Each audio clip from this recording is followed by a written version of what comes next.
பதிவு உங்களுக்கு பிடிச்சிருந்தா மறக்காம லைக் பண்ணுங்க, ஷேர் பண்ணுங்க, கமெண்ட் பண்ணுங்க, சப்ஸ்கிரைப் பண்ணுங்க. நன்றி, வணக்கம். வாழ்க வையகத்து. Chapter 2 Biological Classification. Let's begin with introduction. Since the dawn of civilization, there have been many attempts to classify living organisms.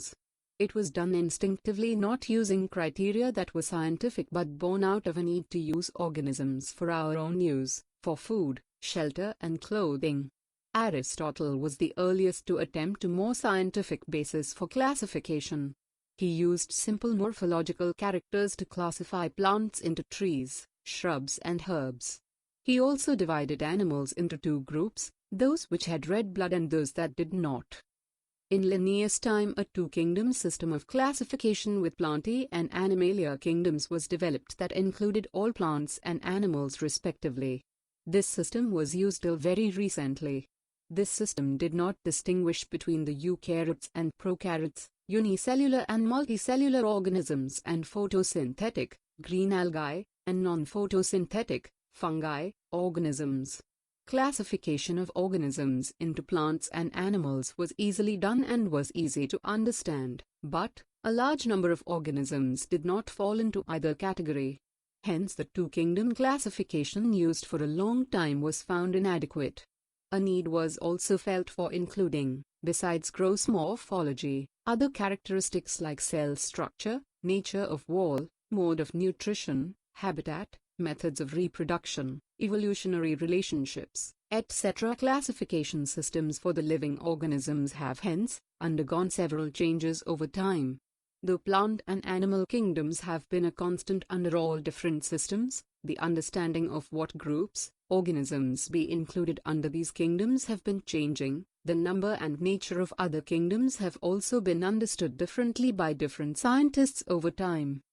R. H. Whittaker, 1969, proposed a five-kingdom classification. The kingdoms defined by him were named Monera, Protista, Fungi, Plantae and Animalia.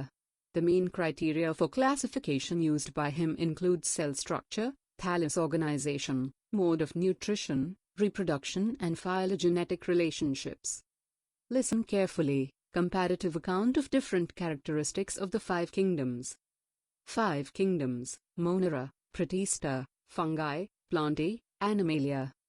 Cell type: Monera are prokaryotic while Protista, Fungi, Plantae, Animalia are eukaryotic. Cell wall: in Monera it's non-cellulosic, polysaccharide plus amino acid. Present in some Protista. In Fungi, present, without cellulose, made up of chitin. In Plantae it's present, cellulose. While in Animalia it's absent.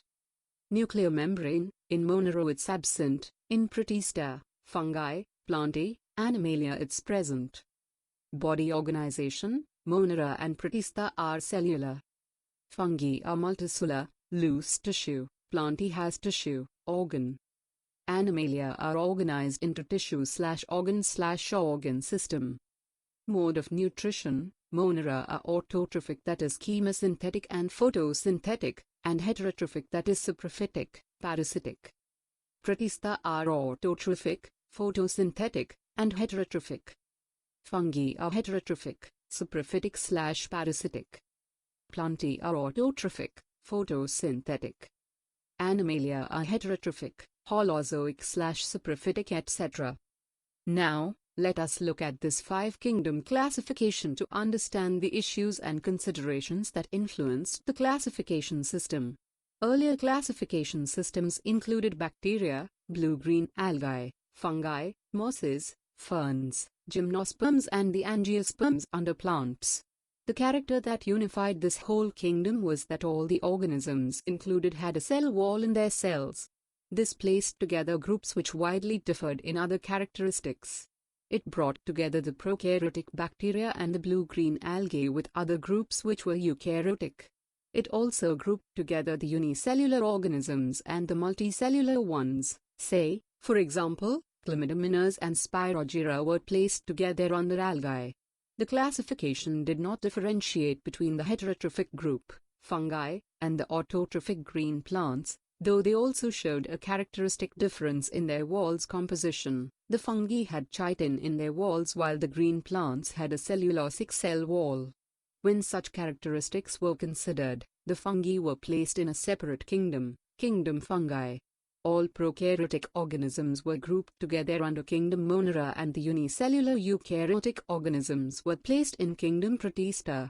Kingdom Protista has brought together chlamydomonas, chlorella, earlier placed in algae within plants and both having cell walls, with paramecium and amoeba, which were earlier placed in the animal kingdom which lack cell wall. It has put together organisms which, in earlier classifications, were placed in different kingdoms. This happened because the criteria for classification changed. This kind of changes will take place in future too, depending on the improvement in our understanding of characteristics and evolutionary relationships. Over time, an attempt has been made to evolve a classification system which reflects not only the morphological, physiological and reproductive similarities, but is also phylogenetic, that is based on evolutionary relationships. In this chapter we will study characteristics of kingdoms Monera, Protista and fungi of the Whittaker system of classification. 2.1 Kingdom Monera. Bacteria are the sole members of the kingdom Monera. They are the most abundant microorganisms.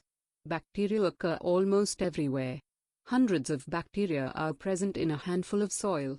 They also live in extreme habitats such as hot springs, deserts, snow and deep oceans where very few other life forms can survive. Many of them live in or on other organisms as parasites. Bacteria are grouped under 4 categories based on their shape: the spherical coccus, plural, cocci, the rod-shaped bacillus, plural, bacilli, the comma-shaped vibrium, plural, vibrio, and the spiral spirillum, plural, spirula. Though the bacterial structure is very simple, they are very complex in behavior. Compared to many other organisms, bacteria as a group show the most extensive metabolic diversity. Some of the bacteria are autotrophic, that is, they synthesize their own food from inorganic substrates. They may be photosynthetic autotrophic or chemosynthetic autotrophic. The vast majority of bacteria are heterotrophs, that is, they do not synthesize their own food but depend on other organisms or on dead organic matter for food. First is archaebacteria. These bacteria are special since they live in some of the most harsh habitats such as extreme salty areas, halophiles, hot springs, thermoacidophiles, and marshy areas, methanogens. Archaebacteria differ from other bacteria in having a different cell wall structure, and this feature is responsible for their survival in extreme conditions. Methanogens are present in the gut of several ruminant animals such as cows and buffaloes, and they are responsible for the production of methane, biogas, from the dung of these animals. Second is eubacteria. There are thousands of different eubacteria or true bacteria. They are characterized by the presence of a rigid cell wall, and if motile, a flagellum. Thesiobacteria, also referred to as blue-green algae, have chlorophyll similar to green plants and are photosynthetic autotrophs. The cyanobacteria are unicellular, colonial or filamentous, freshwater, marino-terrestrial algae. The colonies are generally surrounded by gelatinous sheath. They often form blooms in polluted water bodies. Some of these organisms can fix atmospheric nitrogen in specialized cells called heterocysts. For example, Nostoc and Anabina. Chemosynthetic autotrophic bacteria oxidize various inorganic substances such as nitrates, nitrites and ammonia and use the released energy for their ATP production.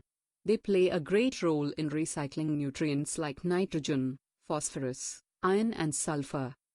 Heterotrophic bacteria are the most abundant in nature. The majority are important decomposers. Many of them have a significant impact on human affairs. They are helpful in making curd from milk, production of antibiotics, fixing nitrogen in legume roots, etc. Some are pathogens causing damage to human beings, crops, farm animals and pets. Cholera, typhoid, tetanus, citrus canker are well-known diseases caused by different bacteria. Bacteria reproduce mainly by fission. Sometimes, under unfavorable conditions, they produce spores. They also reproduce by a sort of sexual reproduction by adopting a primitive type of DNA transfer from one bacterium to the other. The mycoplasma are organisms that completely lack a cell wall. They are the smallest living cells known and can survive without oxygen. Many mycoplasma are pathogenic in animals and plants. 2.2 Kingdom Protista. All single-cell eukaryotes are placed under Protista, but the boundaries of this kingdom are not well defined. What may be a photosynthetic protistan to one biologist may be a plant to another. In this book we include chrysophytes, dinoflagellates, euglenoids, slime molds and protozoans under Protista. Members of Protista are primarily aquatic. This kingdom forms a link with the others dealing with plants, animals and fungi. Being eukaryotes, the protistan cell body contains a well-defined nucleus and other membrane-bound organelles. Some have flagella or cilia.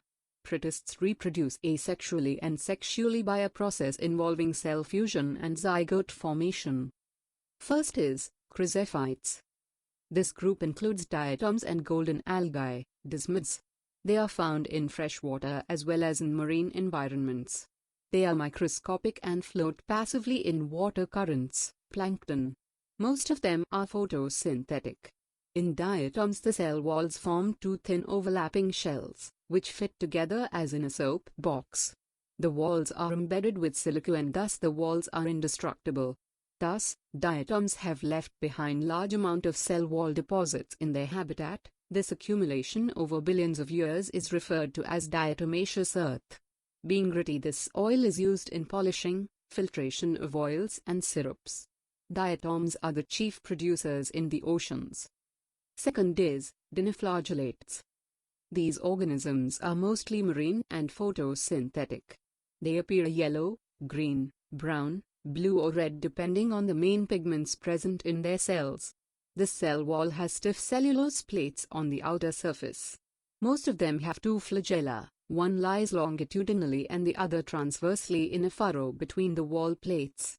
Very often, red dinoflagellates, example, goniolux, undergo such rapid multiplication that they make the sea appear red tides. Toxins released by such large numbers may even kill other marine animals such as fishes. Third is euglenoids. Majority of them are freshwater organisms found in stagnant water. Instead of a cell wall, they have a protein-rich layer called pellicle which makes their body flexible. They have two flagella, a short and a long one. Though they are photosynthetic in the presence of sunlight, when deprived of sunlight they behave like heterotrophs by predating on other smaller organisms. Interestingly, the pigments of euglenoids are identical to those present in higher plants. Example, euglena. Fourth is slime molds. Slime molds are saprophytic protists. The body moves along decaying twigs and leaves engulfing organic material. Under suitable conditions, they form an aggregation called plasmodium which may grow and spread over several feet.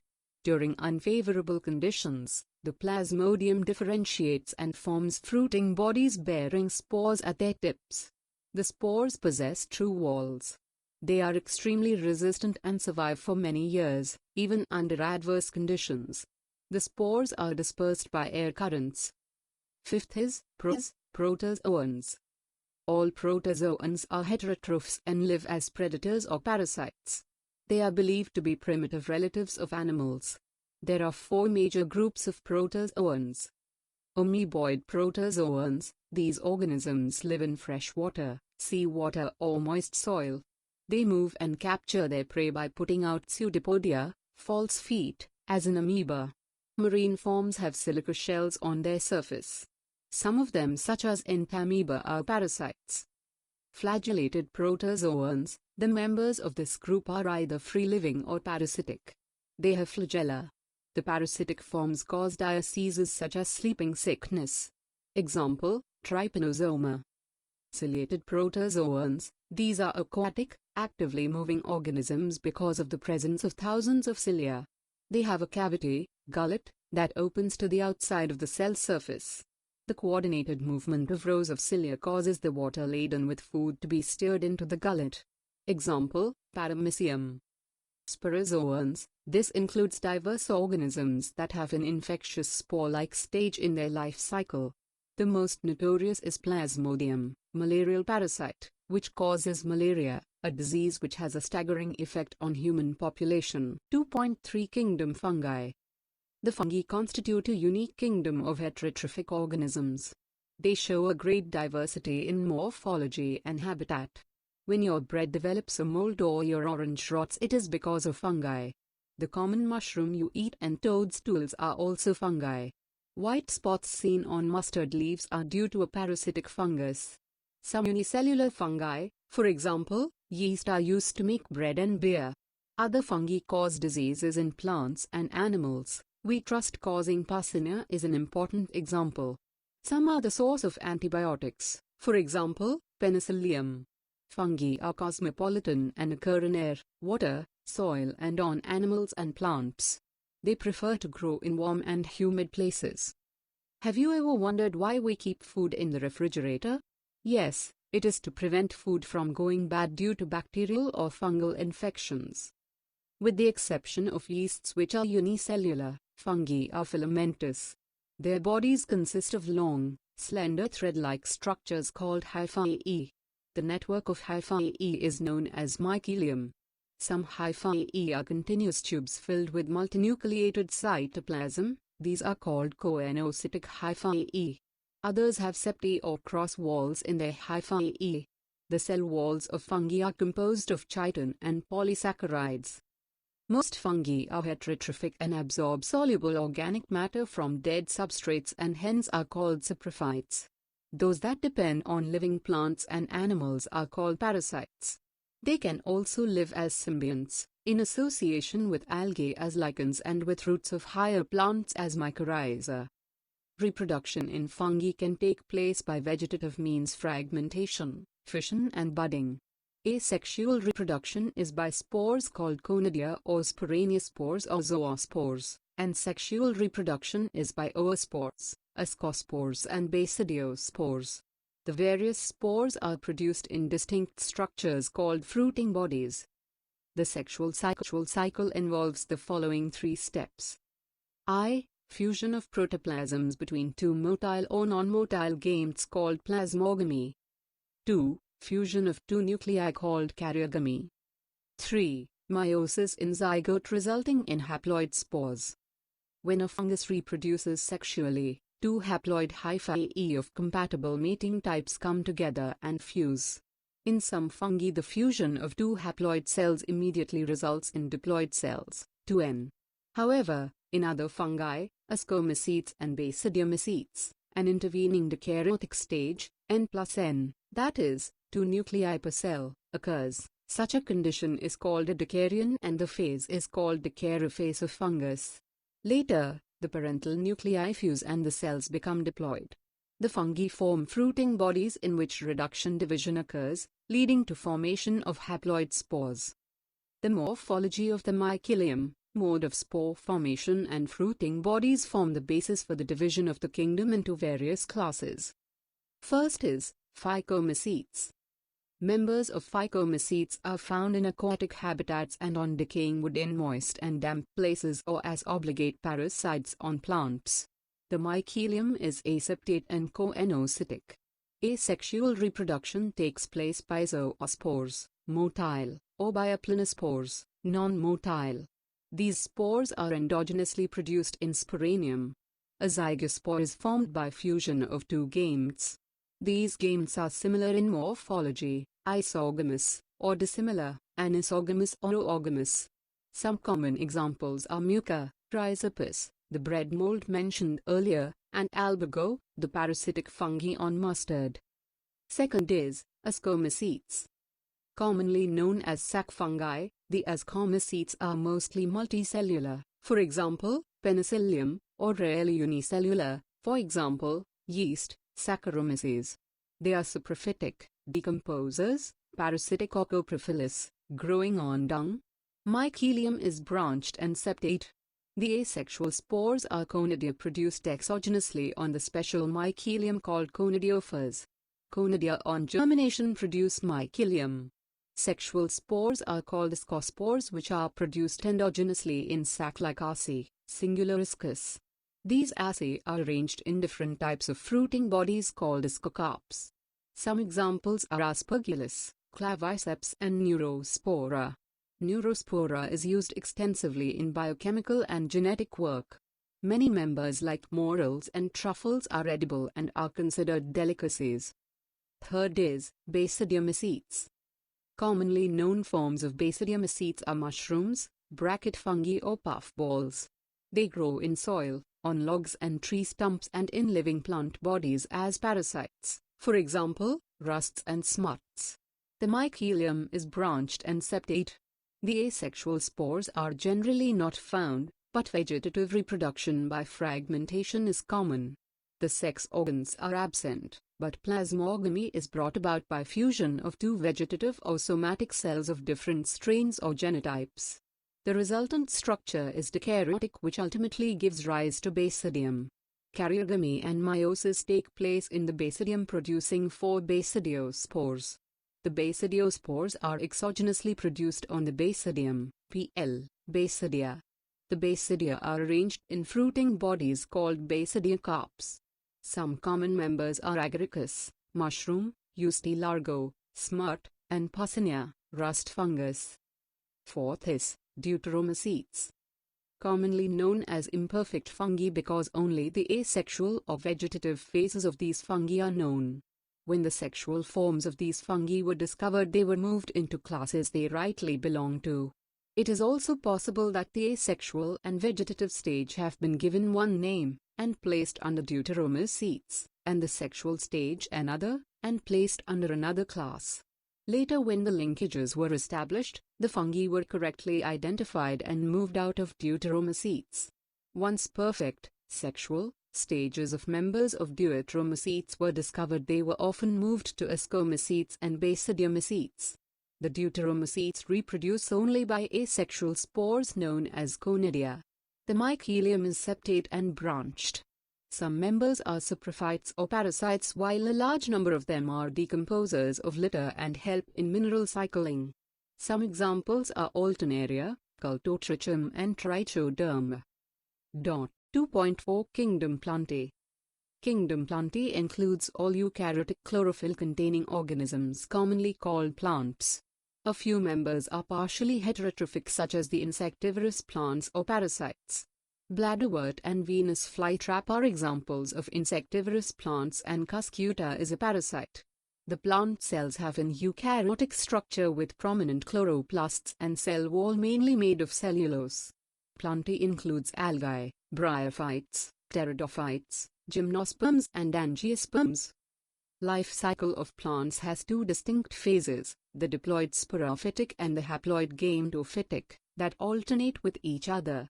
The lengths of the haploid and diploid phases, and whether these phases are free-living or dependent on others, vary among different groups in plants. This phenomenon is called alternation of generation. You will study further details of this kingdom in Chapter 3. 2.5 Kingdom Animalia. This kingdom is characterized by heterotrophic eukaryotic organisms that are multicellular and their cells lack cell walls. They directly or indirectly depend on plants for food. They digest their food in an internal cavity and store food reserves as glycogen or fat. Their mode of nutrition is holozoic, by ingestion of food. They follow a definite growth pattern and grow into adults that have a definite shape and size. Higher forms show elaborate sensory and neuromotor mechanism. Most of them are capable of locomotion. The sexual reproduction is by copulation of male and female followed by embryological development. 2.6 Viruses, viroids and lichens. In the 5-kingdom classification of Whittaker, there is no mention of some acellular organisms like viruses and viroids, and lichens. These are briefly introduced here. All of us who have suffered the ill effects of common cold or flu know what effects viruses can have on us, even if we do not associate it with our condition. Viruses did not find a place in classification since they are not truly living, if we understand living as those organisms that have a cell structure. The viruses are non-cellular organisms that are characterized by having an inert crystalline structure outside the living cell. Once they infect a cell, they take over the machinery of the host cell to replicate themselves, killing the host. Would you call viruses living or non-living? The name virus, that means venom or poisonous fluid, was given by Pasteur. D.J. Ivanovsky, 1892, recognized certain microbes as causal organism of the mosaic disease of tobacco. These were found to be smaller than bacteria because they passed through bacteria-proof filters.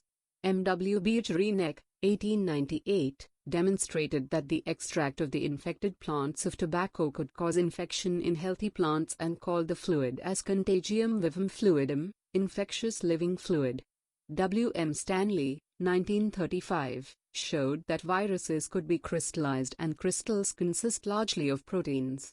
They are inert outside their specific host cell. Viruses are obligate parasites. In addition to proteins, viruses also contain genetic material that could be either RNA or DNA. No virus contains both RNA and DNA. A virus is a nucleoprotein and the genetic material is infectious. In general, viruses that infect plants have single-stranded RNA, and viruses that infect animals have either single or double-stranded RNA or double-stranded DNA. Bacterial viruses or bacteriophages, viruses that infect the bacteria, are usually double-stranded DNA viruses. The protein coat called capsid, made of small subunits called capsmuirs, protects the nucleic acid.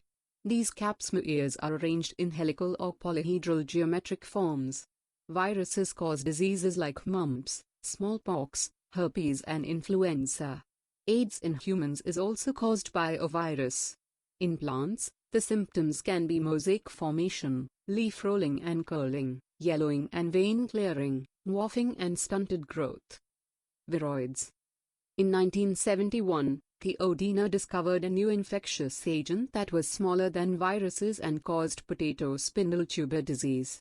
It was found to be a free RNA, it lacked the protein coat that is found in viruses, hence the name viroid.